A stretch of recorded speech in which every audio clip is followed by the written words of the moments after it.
Jadi sebetulnya itu bukan suatu yang direncanakan terus terang, karena saya masuk ke stadion lalu saya duduk di tempat yang memang disediakan sesuai dengan tiket saya, kemudian diarahkan oleh stewardess untuk stewardnya di situ untuk duduk di sana. Kemudian memang tidak salah setelah menyanyikan lagu kebangsaan Indonesia Raya ada dua orang berjalan, dua orang Italia, terus rupanya disusul oleh Roberto Mancini dan dia kebetulan duduk persis di sebelah saya. Jadi ini adalah sebuah qadarullah lah. Nah, karena saya kebetulan fans Inter Milan, tentu hal yang pertama kali saya sampaikan adalah terima kasih Mr. Mancini telah membantu Inter Milan memenangkan 3 Scudetto. Terus ya beliau bilang, oh ya oke, sama-sama gitu. Nah, lalu kami tentunya menonton timnas Indonesia U23 melawan Irak U23 ya. Nah tentu kan saya memposisikan beliau-beliau ini sebagai expert ya di bidang sepak bola. Jadi saya bertanya kepada beliau bagaimana menurut beliau-beliau jalannya pertandingan Indonesia lawan Irak. Secara umum beliau-beliau mengatakan baik ya. Nah, terus saya perhatikan beberapa kali beliau itu cukup baik Mancini, Salzano maupun Gagliardi. Jadi Mancini itu kan tentunya adalah pelatih Saudi Arabia, sedangkan Fausto Salzano ini adalah bisa dikatakan tangan kanannya Mancini. Beliau juga seorang pelatih, dan di sebelah yang pojok paling kanan adalah Antonio Gagliardi, seorang pelatih juga dan juga tactical assistant. Nah, saya bisa menangkap mereka impress dengan permainan Marcelino gitu. Lalu saya mungkin bertanya kepada mereka gitu, kira-kira dari pemain timnas yang sedang berlaga saat ini ya, karena kan tidak semuanya main kan, misalnya kapten kita Rizky Ridho kebetulan kartu merah jadi tidak bermain, siapa yang menurut Anda tampil menonjol? Lalu mereka menyebut nomor 7 ya kan, yaitu Marcelino. Karena mereka tidak hafal nama, tentu mereka menyebut nomor ya, nomor 7, nomor 6 yang mencetak gol kan Ivar Jenner, kemudian nomor 10 dan nomor 23. Nomor 10 itu Hubner dan nomor 23 itu Nathan. Terus kita juga sempat ngobrol mengenai Como, mengenai Jeizdes ya. Saya mengatakan kepada beliau, Mr. Mancini, we have a player that is currently playing in Serie B in Venezia, namanya Jeizdes gitu kan. Nah, jadi saya kemudian bertanya, menurut bapak-bapak gitu, kira-kira 4 pemain yang disebut menonjol ini bisa nggak kira-kira bermain di level yang sekompetitif Serie B dalam waktu dekat gitu. Karena ini kan benchmarking ya, benchmarking dalam arti kata tentu beliau-beliau ini adalah ahli di Liga Italia ya, hafal luar dalam ya. Lalu kedua itu adalah mereka juga melihat pemain kita kan, jadi kira-kira bisa membandingkan. Dan juga jangan lupa Jeizdes itu menjadi barometer kan, karena dia adalah pemain senior kita gitu. Dan kalau kita lihat kan memang Ivar Jenner bermain di divisi 2 Belanda, kemudian Justin Hubner di divisi 1 Jepang, tapi sebelumnya di U21 Wolverhampton.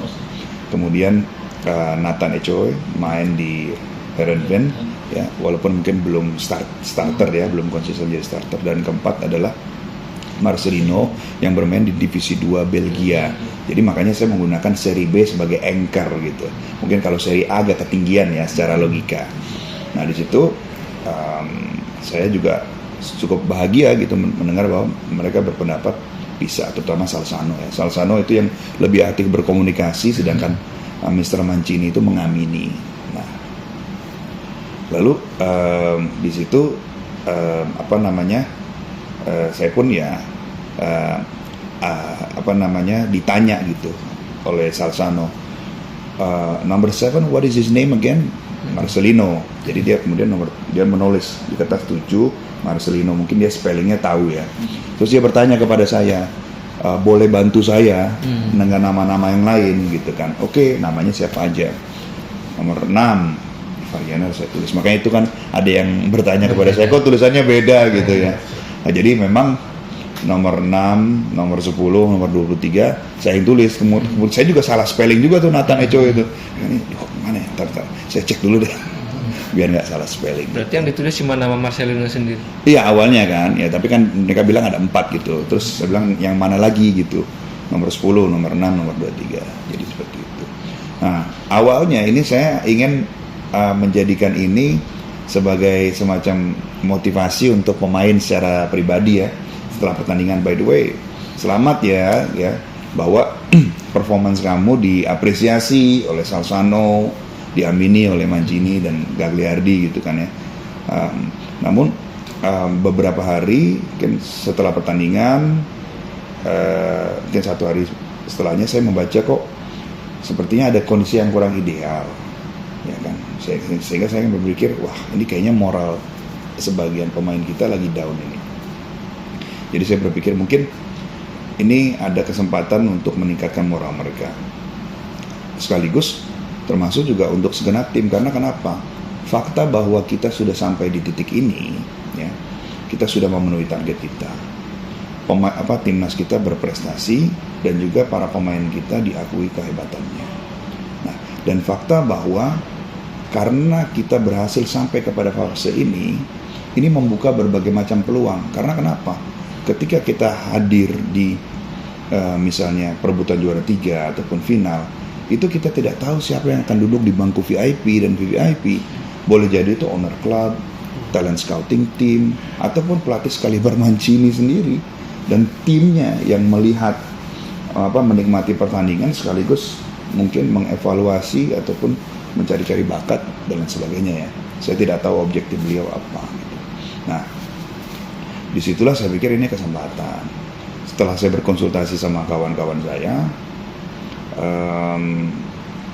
akhirnya saya ya sudahlah, saya sampaikan saja ke publik. Jadi tujuan untuk motivasi. Alhamdulillah secara beberapa DM yang masuk ke saya gitu dari pemain itu, mereka sangat happy gitu. Jadi thank you, ini menjadi motivasi saya untuk menjadi lebih baik gitu segala macam. Jadi dari pemain-pemain yang disebut itu menjadi motivasi gitu.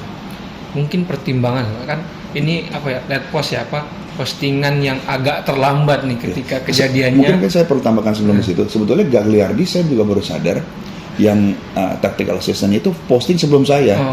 Ya, jadi dia menyebutkan di Twitter dan di Instagramnya, saya pikir yang juga saya screen capture juga sehari sebelum saya posting, bahwa dia mengatakan bahwa dia menonton turnamen ini, ya kan, sangat senang dia hadir di turnamen ini karena kan Saudi juga berpartisipasi ya, Saudi U23.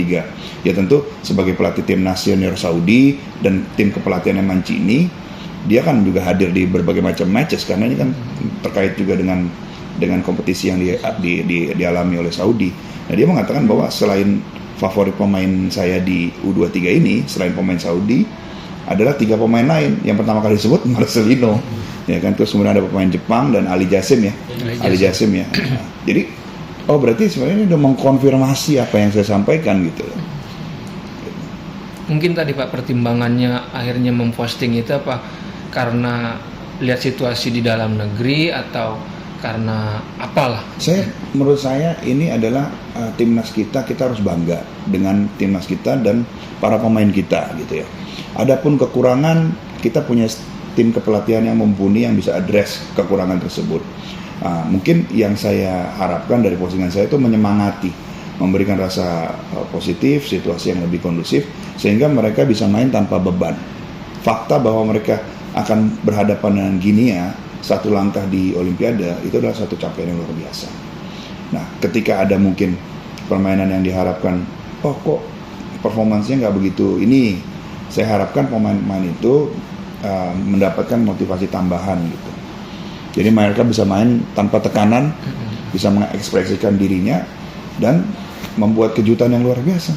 Menang lawan Guinea, itu kan harapannya seperti itu. Siapa aja Pak pihak yang tadi kan katanya konsultasi sebelum diposting tuh, siapa aja yang dimintain pendapatnya nanti? Jadi misalnya saya sempat ngobrol-ngobrol sama kawan-kawan yang hadir di Qatar ya, yang kebetulan ikut dengan saya gitu kan, kawan-kawan di Kemenpora misalnya gitu kan ya.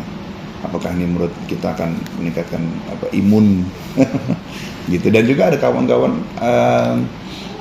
akun bola juga yang sempat melihat saya ngobrol dengan Mancini gitu kan. Jadi mereka mengatakan, Pak, kasih tahu lah ini kan berita baik harus dibagikan biar motivasinya semakin tinggi. Jadi akhirnya saya memutuskan sudahlah saya posting, mudah-mudahan memberikan motivasi tambahan. Itu saja sih sebetulnya.